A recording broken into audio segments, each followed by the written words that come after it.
Täältä löytyy hämärästi, katsotaan nyt mitä tuossa on tähdätty. Elokuva, mitä Fidel Virman Makuni suosittelee, ja niin suosittelen minäkin. Tää on ihan superhäjy, hauska pläjäys, konttorirotot. Löytyy VHS, 2 € makso. Ostaa omaksi. Siinä on Anistonia, Lyyrä-miestä ja hikistää Stevie Wonder. Dean Martin kautta joku, en mä tiedä, joku tommoinen. Tää on ihan kaikilta kielletty, niin kuin ST tuolla lukee. Ja tää kantsii katsoa. Tää on oikeesti, tässä saa nauraa. Ja sitten, istutaan lattialle. Niin löytyy tämmönen herkku. Vähän niiloa lainatakseni. Ogrebelt 64. N64 Japanin versio. Eli ihan selvästi lukee, että joo, varoituksia, että voi tulla epilepsia tai liian hyvän pelin vaikutuksia. Niin, kannattaa mikä toi joku käsimerkki, että no resell, ei uudelleen myynti tää. Tosi hyvässä kunnossa. Löytyy tommonen. Sori, kamera heiluu vähän se. Ja sit tämmönen saattaa kans Vesalta synttärilahja Xenogears, niin kuin Suomessa sanotaan. Xenon pyörät, just itse on pyörä saatana.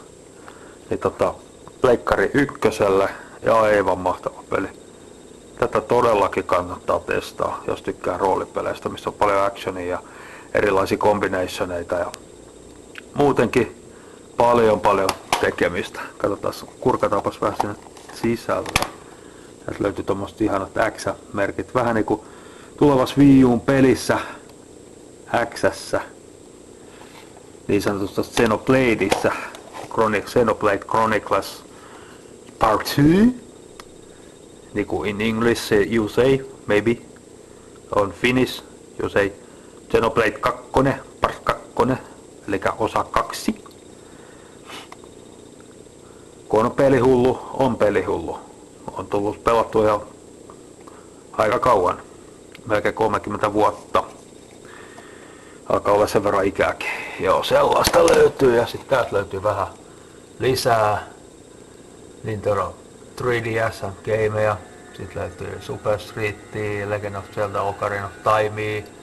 Ja sitten jolla on joku saatana moottoripläjäys jostain hanurista, toi viritetty kakkalaatikko. Niin Asphalt 3D:tä en suosittele ja Rabbids 3D on ihan alright.